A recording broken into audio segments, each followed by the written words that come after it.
Hello everyone, a very warm welcome again to the virtual session of science, and I hope you all are doing very well. Hopefully you all are writing in your notebook. So let us start and we will continue with the chapter Reproduction in Plants, part 6, chapter 12. Let us see what are we going to do today.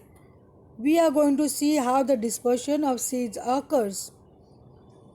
Since you know seeds plays a major role in the growth of a plant for the reproduction process and all that, seeds plays a very important role.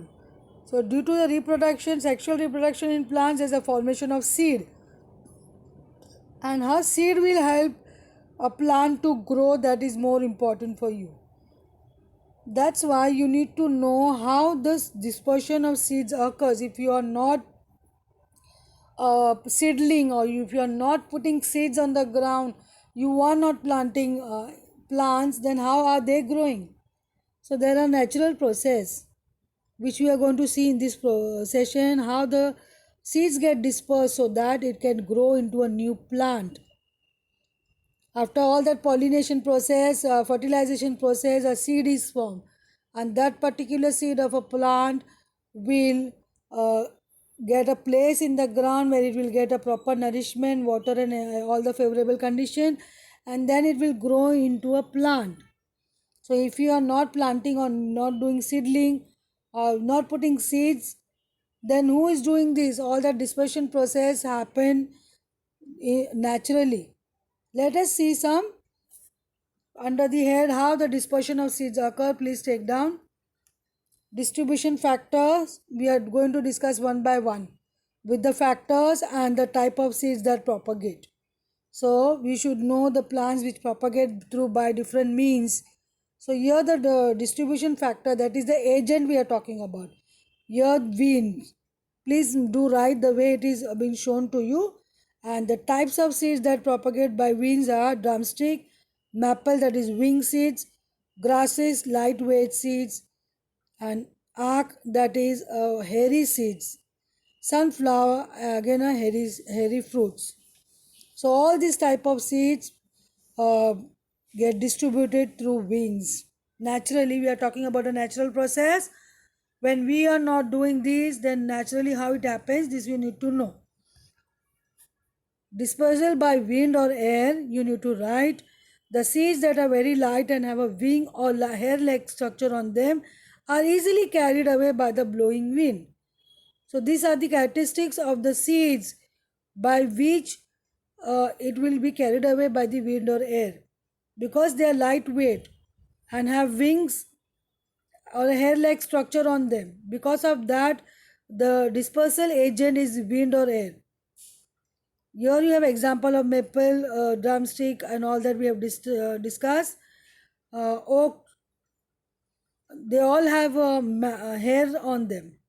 Cotton seeds also possesses hair on them, while seeds of grasses, orchids, begonia are all very small and light. These seeds can be easily carried away by the wind and dispersed away from their natural habitat. Take down all these with the example so that it remains with you as a note. Then we will see here some of the example which we were discussing. The seeds which get dispersed through wind, air. Here you will see seeds of drumstick, that is A. The diagram A is a seeds of a drumstick and B is a diagram of a maple. So you can see seed and wings over here. Traveling becomes easier for them. Then here on a down part you can see on the screen the left hand side, the A part is hairy fruit of sunflower, and below the B part, that is the hairy seed of madder or oak. So the hairy structure, lightweight, wings, all these characteristics help these seeds to move with the help of winds or air. Other types of seeds which are heavy in weight will not have these suitable structures. They will have a different type of dispersion. I hope this dispersion of seeds are clear with you. Then again we will see distribution factors, that is water. Take down this. What kind of seeds can travel through water? Coconut, Seeds which have spongy and fibrous coating to so that floating is easier in water. So let us see here, write down dispersal by water. The seeds of some plants have an outer fibrous or spongy covering. They are dispersed through water. They have the ability to float in the water and drift along with its flow. So they get carried away with the help of water because they are fibrous, they are spongy. Example, seeds of water lily, lotus, chestnut, that is singara, and coconut. Singara, you must have seen the hawkers getting that black color coat, and inside you have a white part to eat, edible part. That is singara. And coconut are dispersed through water. The coconut fruits have fibrous outer coat, which enables them to float in water and carried away by flowing waters to far off places. So these are the characteristics of this kind of seeds where water becomes a easier means for them to get dispersed from or displaced from one place to another, so that um, reproduction process, you get a variety of species naturally because they get dislocated from their original habitat. It is not the same genes getting merged all the time. You get variety of species because seed dispersal, because of the seeds getting travel from one place to another. So here you can see coconut seed. See how it is going to grow. Got dispersed by water and travel to a new place where in a different environment it will grow naturally. Now distribution factors here, animals, how animals uh, will participate in the dispersion of seeds. Let us see the type of seeds which propagate through this way. Spiny seeds like xanthium and urena get attached to the bodies of animals. So here the animals become agent for carrying seeds with them. Let us see, please do write this dispersal by animals. Some seeds have hooks or spines which get attached to the fur or body of the grazing animals. You must have seen animals grazing in the field, in grasses, in places where you have lots of greenery. So the animals who graze grass or they live on green plants, they graze, and in that this is a natural process. They are not intentionally doing it. On the in their feet, some seeds get attached to it, and then it get carried away with the animals. So when these animals move to a distant place, the seeds get dispersed while animals rub their body surface. The example fruit of xanthium and urena plants are covered by numerous hooks. This is natural provision to them so that they can easily get attached to on the body surface of the animals. And when the animals are they're rubbing their body surface, they normally do. It's all natural process. So when they're rubbing their body, that time the seed get removed. So it get displaced from one place to another. And this will happen in xanthium and urena plants are covered by numerous hooks which attach to the animal's fur and are dispersed with them. Along with the fruits, the seeds are also get dispersed. So this is how the dispersion agent over here will be animals, and which type of seeds get dispersed, which have spines or hooks. Here you can see xanthium. You can see some spines over here which can get easily get attached to the body on the fur of the animals. Animal which have furs, um, this spine-like structure can easily get, or a hook-like structure can easily get attached on the fur of the animals. Distribution factors again, fruit burst and types of seed that propagate through fruit burst, castor and balsam.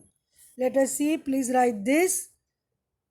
Dispersal by explosion or bursting of fruits. So here you have no agents, but by simply bursting of the fruits or dispersion of the seeds can happen. Sometimes fruits mature and strain is produced in their walls.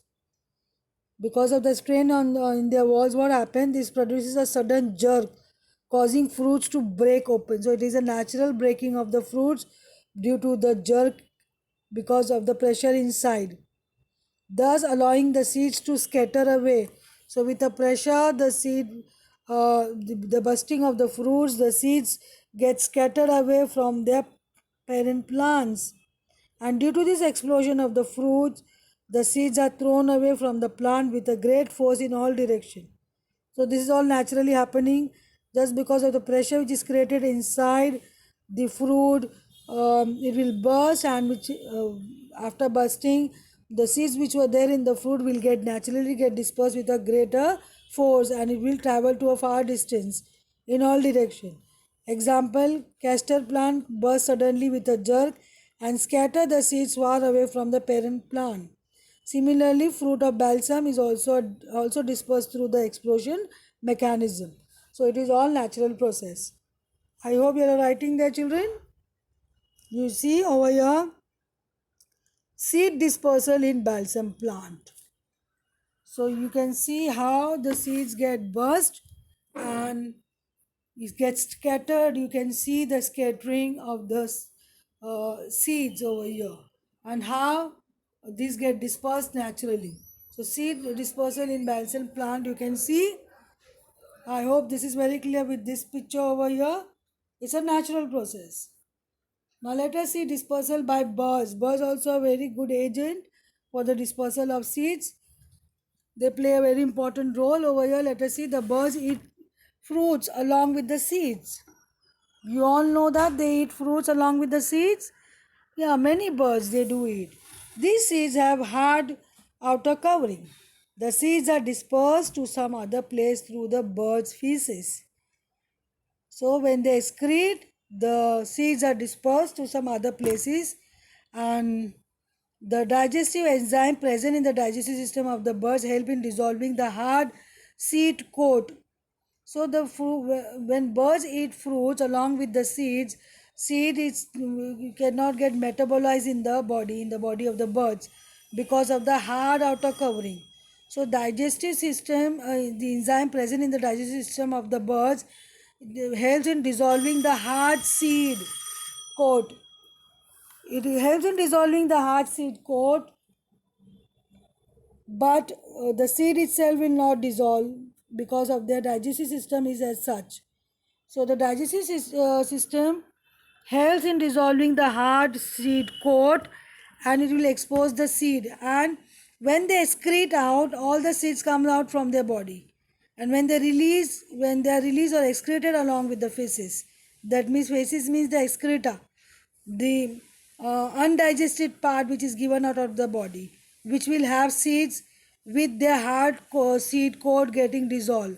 So easily seed can germinate. Example, neem seeds are dispersed by the bird's feces. That means the bird's excreta. Such a beautiful natural process, you can see, children. Okay, benefits of seed dispersal. Let us see what are the benefits, because it's a natural process, and why this process is there in the nature. It has some benefits, that's why this process is going to happen in nature. What are the benefits? Take it down. Seed dispersal avoids overcrowding of young plants around their parent plants. Very important point. It will avoid the overcrowding, excessive growth of the young plants around their parent plants. Next benefit, it helps in preventing competitions between the plants and its own seedling for sunlight, water and minerals. So it will avoid the competition between the plants and its own seedling, where the seeds, where the parent plants and all the other seedlings around, then there will be a huge competition for the sunlight, because all plants need sunlight to grow, for water and minerals, and also there will be competition. So all this can be prevented by this is how it benefits. And one of the benefit of seed dispersal is that it enables the plants to grow into a new habitats. Very important point, for wider distribution, and provides them with a better chance of survival. So where their parent plant is growing, if If all the seeds which is given out by some means, if they're at the same place, there high chances that the given climatic condition is not appropriate for them, all the seeds may die. So this is the benefit where they get a new habitat, where they will have a wider distribution and provides them with a, they will have a better chance of survival. They can have a better climatic conditions. I hope these benefits are clear with you. So these are the benefits of seed dispersal. Germination of seeds. This concept you need to understand now. When we are learning about the seed, about the plants, this is a very important part in the for growth of the plant, in the production of a plant. So let us write down germination of seed. A seed contains a plant embryo in a resting state. So an embryo is in a resting state, is in the passive state, which begin to grow only under favorable conditions. So the process by which seed it begin to grow is called seed germination. You must have heard about, take a moong dal or any kind of dal at home. You just put little water and keep it in a moist cloth. Then it will germinate. It will you see some sprouts coming out, and you can. It's very highly nutritive. You should have all those sprouts. It's very healthy. So those nutritive sprouts is actually due to the germination of the seed. So it is the growth of a plant from a seed. When the seed germinates, the seed coat split and a tiny root called radicals grows downward and a shoot called plumule start growing upward. So you take some moong dal, you put it in a wet cloth material, you wrap it in a cloth material. After some few hours, like or after a day, you see the next day you will see sprouts coming out. So the sprout which is going down is called a radical, and the sprout which is moving upward, that is called as a plumule. This happened because of the seed germination, and this produces seedling of the plant. The seedling grows faster and ultimately forms a new plant. So when the plant starts maturing, it bears flowers which again produces seeds and fruits. This cycle continues to produce more offspring for the preservation of a species. So you can yourself try at home. Some seeds you can take and you can put it in the soil, and it will start giving sprouts, that is radical and the plumule, and then it will grow as an individual plant. It will grow into an individual plant, children. I hope this concept is very clear with you. The sprouts which we eat, all type of dals and all, when you do sprouting, when you keep it in a wet cloth for some hours or for a day, those sprouted seeds are very highly nutritive. So do try that, children, if you want. And I hope you will have written down this in your notebook. Here you can see bean seeds germination in soil. So in the soil you can see the seed inside. After a few days you can see the radical coming out which is going down. And then it will develop primary and secondary roots. And you can see the growth of the plant from one single seed, which will have leaves and all the other parts of the plants. So just have a look to have a brief idea about the seed germination. Here you can see the example of bean seed germination in soil. I hope this seed germination is clear with you, children. Thank you, children, and have a wonderful day.